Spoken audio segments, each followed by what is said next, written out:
अस्सलाम वालेकुम। SM news के साथ मैं हूं सैयद मुक़द्दर रज़ा। SM न्यूज़ स्टूडियो में खुशामदीद। खबरों के सिलसिले को मज़ीद आगे बढ़ाते हुए खबर शामिल करते हैं शहर इकाई से। हमारे नुमाइंदे दानिश बंगश की रिपोर्ट के मुताबिक SSP मलीद हसन सरदार नियाजी के ज़ेर सदारत क्राइम्स का जायज़ा लेने के लिए एक इजलास मुनक्किद किया गया। इजलास में SP गडाब, SP मलीद, तमाम DSPs और तमाम SHO ज़िला मलीद ने शिरकत की।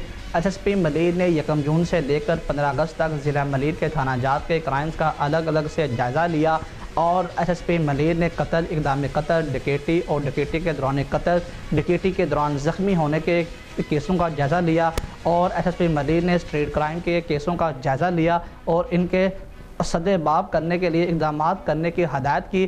SSP मलीद ने गुटखा मावा की पाबंदी पर सख्ती से अमल दरामद करने की हदायत की और SSP मलीद ने अच्छी कारकर्दगी दिखाने पर SHO को शाबाश दी।